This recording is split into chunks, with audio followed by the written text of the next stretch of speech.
Alors, bonjour à tous les explorateurs de conscience. Nous vous accueillons ce mercredi dans une thématique qui est essentielle et que tout le monde connaît parce que ça concerne le couple intérieur, le couple extérieur. Et nous allons aborder ce que l'on n'a pas l'habitude d'aborder concernant les communications dans le couple. Bonjour, chers explorateurs de conscience. Eh bien, je vais démarrer avec ce qui s'est passé ce matin entre Jean-Luc et moi, puisqu'à chaque fois qu'un thème est proposé, eh bien, nous sommes également traversés, c'est comme une petite initiation, l'air de rien. Et donc, quand nous nous sommes rencontrés ce matin pour parler justement de cet enregistrement que nous allions vous proposer, eh bien, nous avons eu comme un heurt, un malentendu au niveau de la communication. Et nos rayons, nos autorités personnelles se sont rencontrées avec fermeté, on peut dire ça comme ça. C'est ça. Et ce qui est intéressant, c'est de voir comment, on va dire, notre axe, on va dire au niveau de notre être, est vraiment engagé dans ce que nous avons à vous proposer. Et puis, en fait, comment nous avons à faire au niveau des communications, au niveau de nos individualités, de nos petits personnages. Et donc, nous avons clarifié en l'espace même pas de 5 minutes. Exactement. Ça a été comme quelques phrases. Une fulgurance pour juste mettre au clair, finalement, ce qui avait été compris, on va dire, de travers. Et puis on s'est pris dans les bras et tout s'est apaisé et pacifié de façon naturelle et immédiate. Ce qui est important de comprendre, on va dire de comprendre, plutôt de saisir dans ce qui est proposé, c'est que c'est une parole qui est vibrée. Ça veut dire que dans ce que nous vous proposons, au travers de cette transmission, elle ne se passe pas par un canal de compréhension au niveau de la cognition, mais plutôt au niveau d'une imprégnation vibratoire, pour se laisser en fait comme déconstruire par rapport à des habitudes et laisser faire ce processus naturel. C'est ça. Et en fait, au travers de juste cette petite expérience, tout le plan de ce que l'on vous présente maintenant s'est présenté à nous. Et donc, on a vécu aussi bien la rencontre dans la 3D avec des personnalités et leurs forces et l'évolution parce qu'il y a engagement dans la conscience et alors là, tout se clarifie simplement parce qu'il n'y a pas de perdant, il n'y a pas de gagnant, il n'y a pas de victime, il n'y a pas de persécuteur parce que dans la conscience, c'est en fait. Et donc, on a vécu tout ça en même temps dans un moment très condensé. Et comme nous sommes dans une clarté de conscience personnelle, Heidi et moi, nous avons de la force. Et donc, ce matin, ce sont ces clartés qui se sont rencontrées et il y a eu alchimisation parce qu'il y a conscience. Et c'est là où on veut en venir dans la thématique du couple concernant les communications et la forte valeur ajoutée. On n'a pas l'habitude de parler de ce type de communication. On va vous raconter une communication qui est une histoire d'âme avant tout. Alors, est-ce que je commence ? Oui, je veux bien. Alors, sachez que nous ne savons pas quel est l'enjeu quand nous vivons avec une personne, une expérience, qu'elle soit intime pour la vie comme le couple marital, qu'elle soit avec un intérêt comme le couple professionnel, qu'elle soit parent-enfant, derrière cela, il y a ce que l'on appelle des contrats d'âme. Et nous avons le voile de l'illusion de tout cela quand nous arrivons dans cette vie. Et toutes les âmes que nous sommes, nous nous donnons rendez-vous à différents moments. Pourquoi ? Pour nous entraider dans l'évolution. Et quand il y a un couple qui se rencontre, un couple qui n'est pas encore fait et qu'il se rencontre, ce n'est pas les couples qui se rencontrent en premier, ce sont les âmes qui se rencontrent en premier. Et les âmes, qu'est-ce qu'elles font ? Elles déroulent les contrats d'âme. Elles se reconnaissent, elles s'associent et elles y vont à fond dans les contrats d'âme. Ça veut dire qu'on peut vivre une sorte de coup de foudre, on peut vivre une sorte de répulsion à l'extrême. Tout ça, ça se passe au début par rapport au contrat d'âme selon s'il y a un enjeu. Et donc prenons le cas d'une rencontre amoureuse où les personnes vont se rencontrer et sans savoir pourquoi, il y a comme un espace du cœur qui se développe et qui crée comme une reliance magnifique et belle. Et puis les personnes, elles s'approchent, elles disent quelques paroles et clac, il y a une rencontre intime qui commence. Cette rencontre intime qui commence, qui fait partie de la communication et des communications au niveau des âmes et des personnes dans le couple, eh bien, c'est déjà tracé et c'est déjà positionné dans ces contrats d'âme. Mais comme nous ignorons cette histoire-là, nous parlons de communication non violente, de communication non inductive, de communication bienveillante, mais c'est complètement incomplet parce qu'on ne regarde qu'une partie du système. Il faudrait inclure dans ce système des communications la vision des âmes qui rend le système beaucoup plus holistique. Et c'est là où on va en venir par rapport à qu'est-ce que c'est réellement la communication, comment gérer une communication dans un couple et dans le temps, parce qu'il y a toute une histoire des âmes qui se déroule dans ces fameux contrats d'âme. Alors, avant d'aller plus loin, je vais laisser un peu la place à Heidi, peut-être pour que l'on raconte un peu notre histoire de couple, soit de couple unique ou de multicouple. Par exemple, pour moi, j'ai eu 3 vies dans cette vie, j'ai eu 3 couples maritales, j'en suis à mon 3e, comme si je n'avais pas compris les leçons, la vie me fait répéter les leçons, et donc il y a une évolution au travers des couples et de la communication. Est-ce que tu veux bien commencer ? Moi, je veux bien partager parce que c'est vrai que la rencontre avec Stéphane, elle a été comme évidente, immédiate. Et c'est assez étonnant parce que il n'y a rien de raisonnable dans la rencontre. Et ça ne ressemble pas à quelque chose vraiment de classique dans le fait de vraiment prendre le temps de se connaître, d'apprendre à cohabiter ensemble. En fait, tout s'est passé très très vite et de façon évidente, fluide. Et très rapidement, de toute façon, c'est mis en place en fait l'activation de blessures. Et c'est assez étrange parce que c'est comme si il n'y avait pas eu le temps vraiment d'un temps de lune de miel, qu'il fallait tout de suite, alors que même tout fonctionnait bien et facilement, eh bien, c'est comme si nous avions à visiter et à traverser des couches et des sous-couches, enfin des plures d'oignons, comme on pourrait dire, on va dire d'année en année, on va dire une quantité d'affaires qui me paraît complètement invraisemblable, puisque en allant chez le psy, on serait passé vraiment pour un couple très névrotique. et moi, avec le recul, je me dis, mais comment on a pu traverser tout ça ? Puisque c'est vrai que je l'ai rencontré tôt, à 20 ans, en fait, j'étais pas complètement, on va dire, construite, bâtie en tant qu'adulte. Donc c'est avec lui, on va dire, que j'ai fait toutes mes classes. Et puis, au même temps, ce que je peux partager, c'est d'être vraiment consciente, d'avoir très très rapidement été comme décalée, comme ayant une double vie. Ça veut dire la vie de surface, ça veut dire répondre au fait d'être une bonne épouse, m'occuper des enfants, de la maison, travailler. Et puis, tous ces processus en interne qui se vivaient et qui me faisaient en fait me poser beaucoup de questions. Donc c'est pour ça que je suis allée chercher un ensemble de réponses, au travers en fait un ensemble de pratiques que j'utilise aujourd'hui, pour vraiment voir qu'est-ce qui s'acheminait.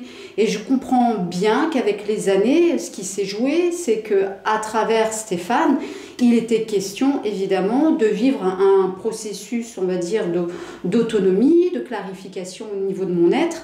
Et par période, effectivement, à des moments vraiment, on va dire, de confrontation où je ne pouvais pas rencontrer, on va dire, des aspects de la relation avec Stéphane, je suis allée rencontrer en fait d'autres partenaires pour pouvoir comprendre, saisir et en tout cas intégrer pour moi-même.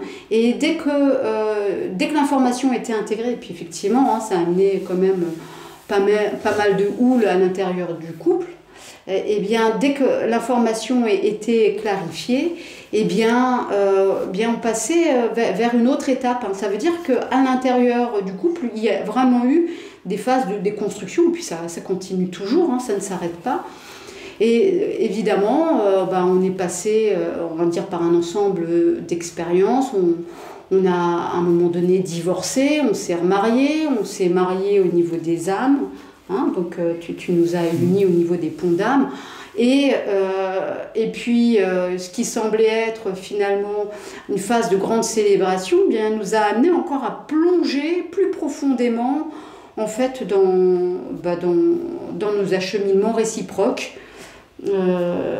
C'est une sacrée aventure. C'est ça. Alors, ce qui est intéressant, c'est que tu parles de ce voyage avec un seul couple dans le temps. Mon expérience a été différente parce qu'en fait, il y a eu besoin de 3 couples pour atteindre un niveau de conscience particulier. Et donc, je me souviens, c'est comme si la même histoire s'était répétée 3 fois.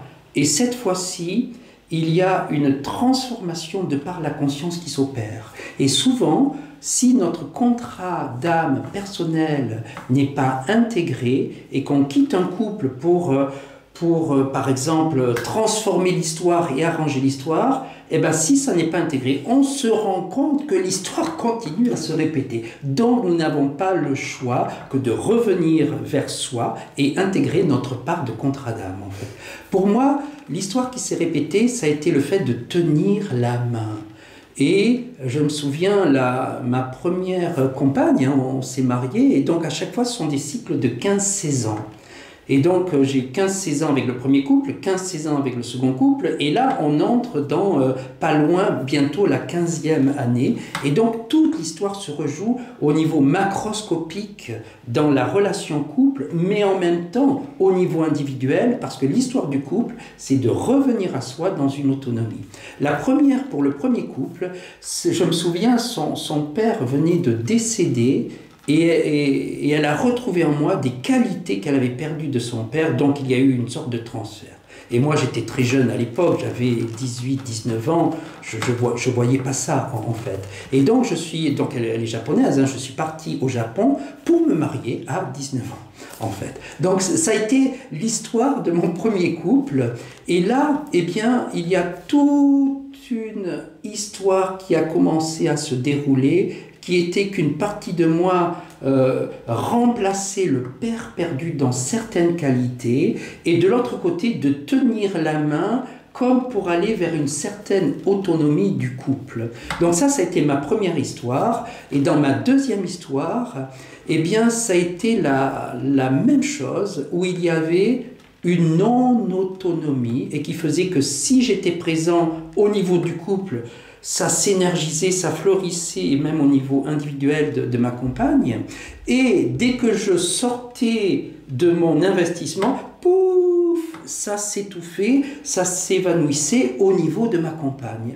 Et à tel point où il y a eu certaines expériences qui sont répétées, au bout d'un moment, il y avait un tel décalage vibratoire que je ne pouvais plus continuer cet espace du couple. Et est arrivé le troisième couple, et dans ce troisième couple, eh bien, ça a été un peu la même chose, qui a semblé qu'au début, je tenais la main, et comme j'avais pris conscience de ça, j'ai dit non, je ne tiens plus la main, et donc j'invitais à prendre l'autonomie.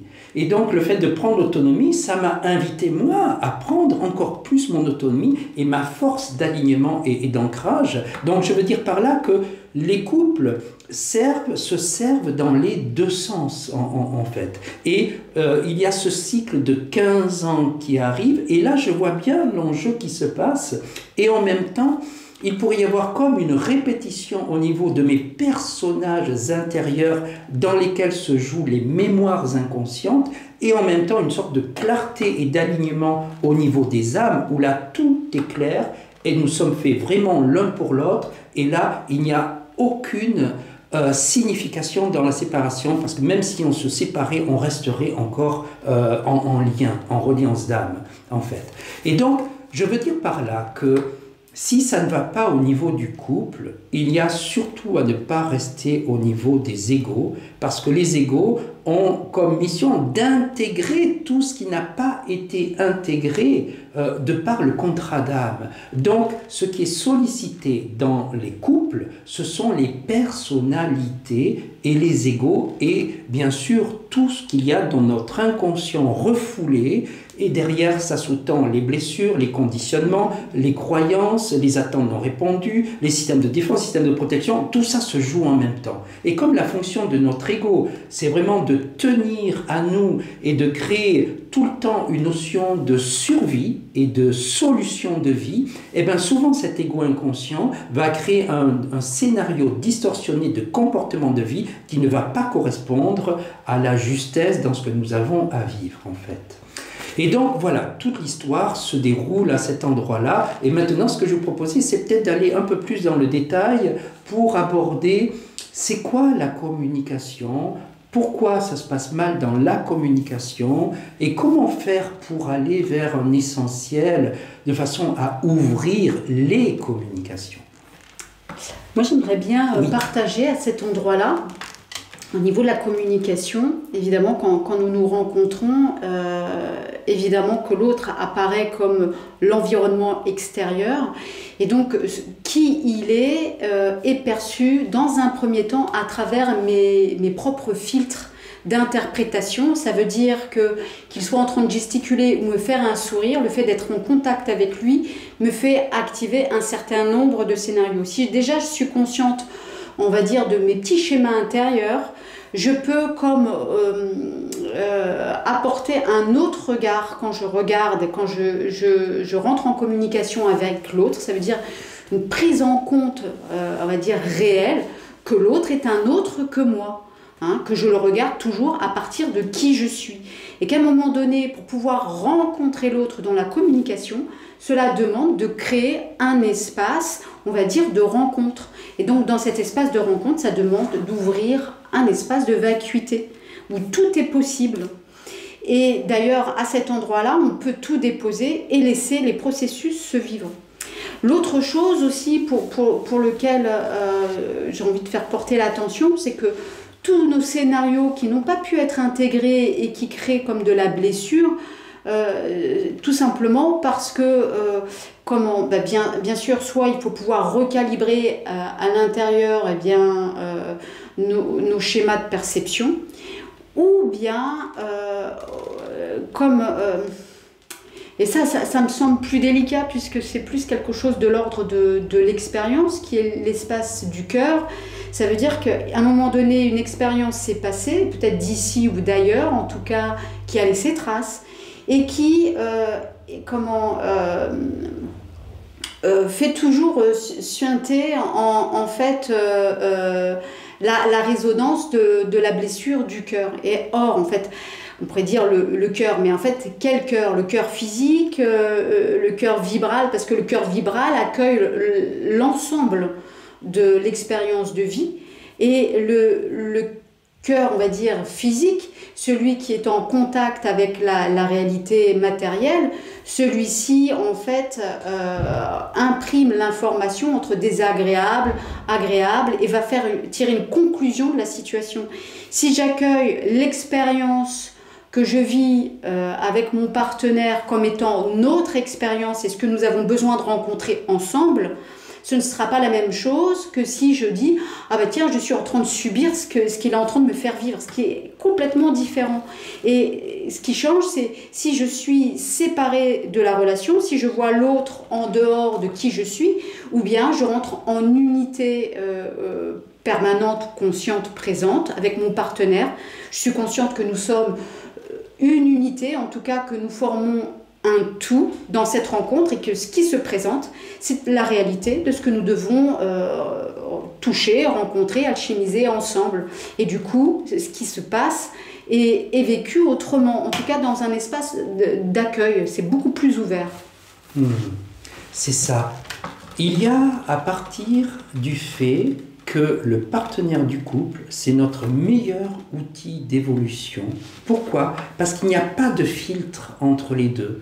Et donc, le partenaire, sans faire d'effort, il va appuyer sur les bons boutons et vice-versa. Et donc, le fait d'appuyer sur les bons boutons, ça va créer des mouvements émotionnels, de blessures, de syntonisation avec des choses qui ne sont pas résolues. Et c'est là où il y a tout l'enjeu de l'évolution.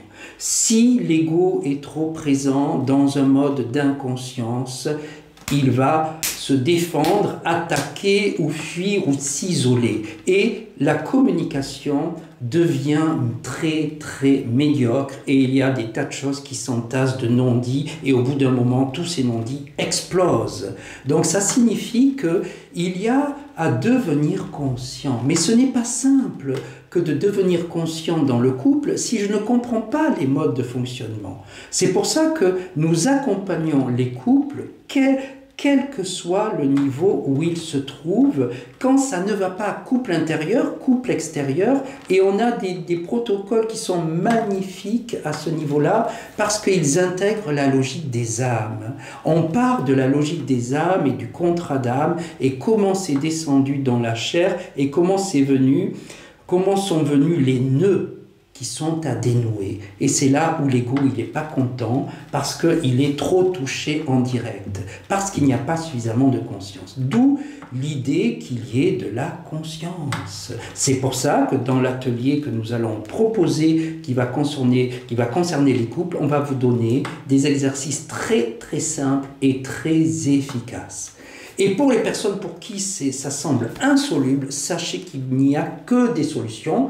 Venez nous voir. Et là, que ce soit par la dimension énergétique, de conscience, vibratoire, et avec l'énéagramme, avec Stéphane qui est spécialiste au niveau de l'énéagramme des couples dans une dimension d'évolution spirituelle, eh bien, dans l'école, on a tous les atouts pour accompagner les couples de façon complètement originale dans la logique des âmes.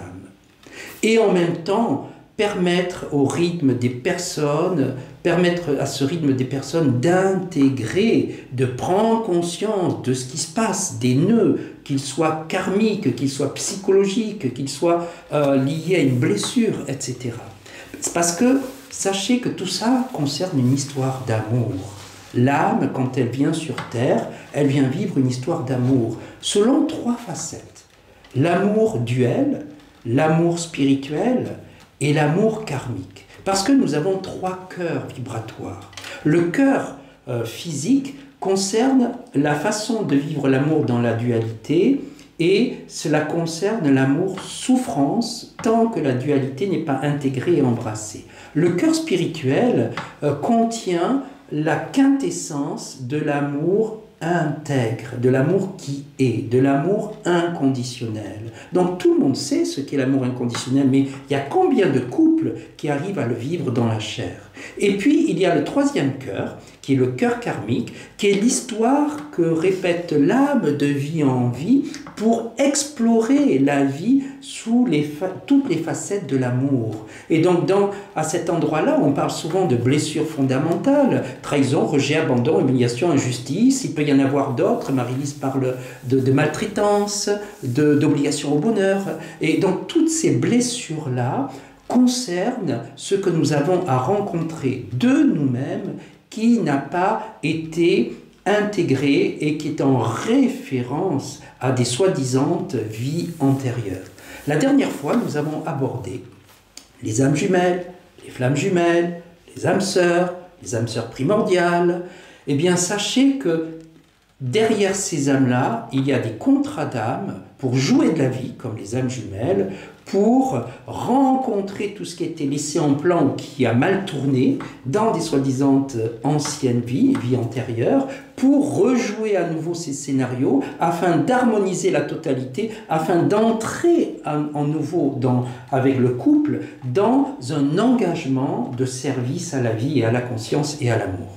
Et donc, avant cet engagement de service, eh bien, il y a tout le passage. Donc, Eckhart Tolle pourrait parler de la traversée du corps de souffrance. C'est lié à ça parce que ça nous amène à des souffrances du point de vue de l'ego, du point de vue des mémoires qui ne sont pas intégrer. Et c'est là où il y a à être délicat par rapport à soi et par rapport à l'autre. C'est-à-dire, si à un moment donné dans votre couple, ça ne va plus, quittez le niveau de la personnalité égotique et rejoignez ou touchez ce niveau où l'amour est d'une façon très claire, unifié au niveau des âmes. Et donc, si vous savez vous poser au niveau des âmes, la majorité de tous les éléments karmiques de la vie du quotidien concernant le couple et l'amour peuvent être franchis et intégrés. Et on l'a vu ce matin en quelques petites phrases. Bien sûr, on s'est rencontrés dans la matière et c'était comme un choc. Mais comme on est aligné et on a la force, ce choc était amplifié. Mais comme on est aligné dans la conscience et engagé en conscience, eh bien, hop, tous les regards sont là. Et donc, tous les regards sont là dans la compréhension d'autres versions de ce que nous renvoie la personne. Donc, je me rends compte que, ah ok, j'étais dans l'attente de ça. Ah ok, c'était pas un scénario. Ah ok, ce que moi j'entendais et que l'autre écoutait n'était pas la même chose. Ah ok, ça ne remet pas en question l'engagement de l'autre. Et voilà. Et tout ça, quand il y a de la conscience, ça se déroule, ça se détricote complètement. C'est pour ça que l'essentiel, c'est vraiment de travailler les communications. Et dans ces communications, pour moi, il y a sortir du cadre des personnes et ouvrir un cadre plus vaste, holistique, des contrats d'âme et des âmes, et se reposer en référence sur les âmes et les contrats d'âme. Si on ne sait pas ce qu'est un contrat d'âme, si on ne sait pas ce qui se joue au niveau d'un contrat d'âme, vous verrez au fil du temps, quand vous vivez plusieurs années avec le couple, vous savez ce que vous avez intégré dans le couple, parce que ce que vous avez à intégrer dans le couple correspond à un défi.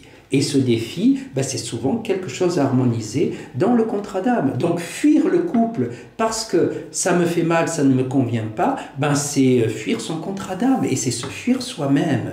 Et c'est là où souvent dans le couple, quand ça ne va pas, il y a à se poser doublement la question. Est-ce que j'ai fait le tour du couple ou est-ce que je suis en train de me fuir sans avoir harmonisé ma part de contrat d'âme ? Et donc là aussi, on guide les personnes et les couples pour amener la justesse à ce niveau-là.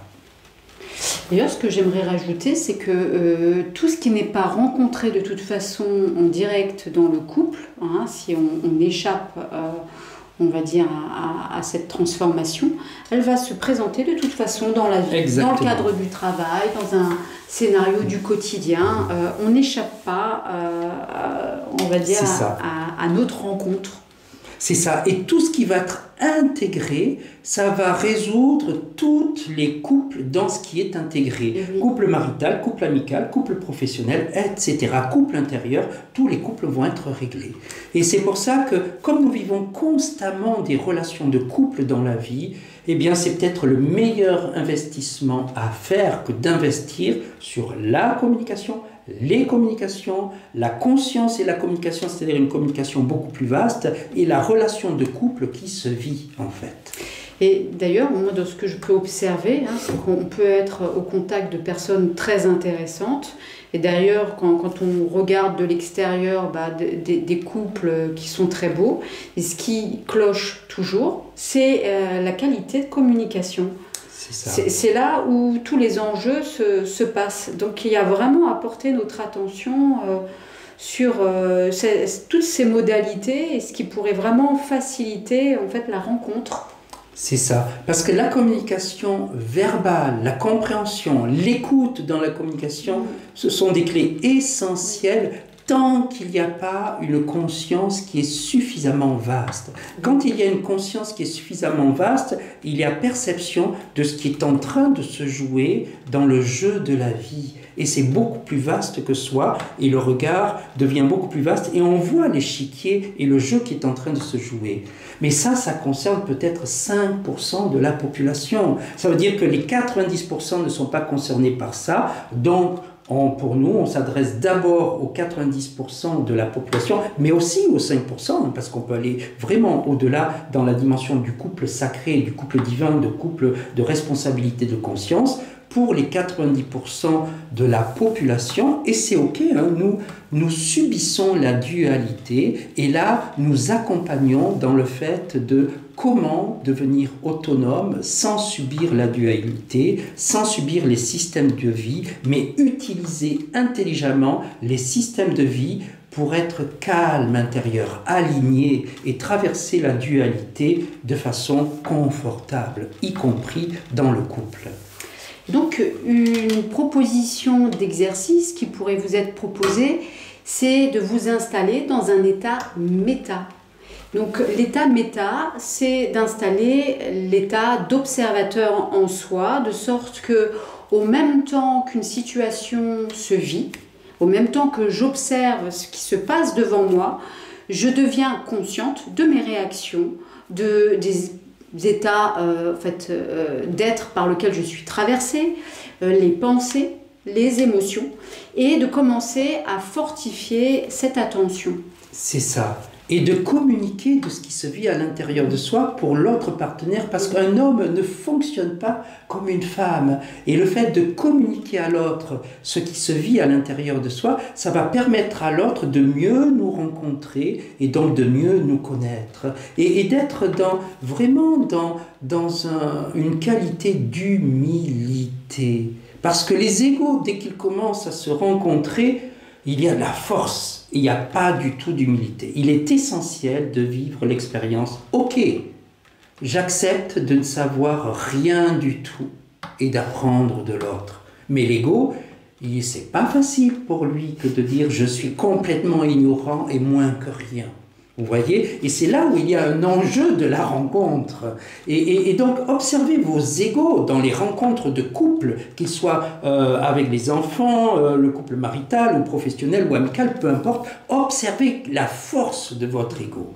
Pourquoi? Parce que lui, il tient à votre survie et c'est une facette de l'ego qui est inconsciente. Si vous y mettez de la conscience et que vous dites « Ok, j'accepte d'être ignorant, j'accepte de ne pas parler, j'accepte que l'on me critique et d'accueillir la critique et je reçois tout cela sans réagir avec violence. Et ensuite, vous laissez infuser cela, vous observez ce qui se passe et là, vous revenez, soit dans l'instant, mais c'est difficile parce qu'il y a un pic émotionnel, mais par la suite, observez tout ce qui se passe, asseyez-vous avec vous-même, observez cela, tirez-en des conclusions pour vous. Qu'est-ce qui a été touché en vous? Est-ce que c'est une blessure, une croyance, un conditionnement ou autre? Quelle est la leçon de vie que la vie vous a démontrée au travers de cette expérience de rencontre des égos? Et allez voir l'autre, le partenaire, pour parler, non pas dans le lieu de vie, mais sortez à une terrasse de café ou ailleurs, ou en balade tout en marchant, pour parler de ce que vous avez rencontré en vous comme expérience et ouvrir à une richesse de communication. Et là, la communication devient belle, devient riche, elle est basée sur l'amour, parce qu'il n'y a pas d'intérêt égotique qui est là, il y a juste un investissement individuel pour aller dans le sens où le couple grandit, dans une beauté, dans une harmonie. Merci beaucoup de votre écoute. Nous vous souhaitons de belles expériences. Nous vous souhaitons de partager ces expériences couple. Est-ce que ce partage que nous venons de faire aujourd'hui vous sert dans votre évolution de couple? Est-ce qu'il y a des questions? Qu'est-ce que vous avez testé et essayé comme petit truc, comme petite expérience? Et partagez tout ça en dessous de cette vidéo pour que ça profite à tout le groupe des explorateurs de conscience. Et nous vous souhaitons de belles expériences toute cette semaine jusqu'à mercredi prochain. Merci. Au revoir. Au revoir.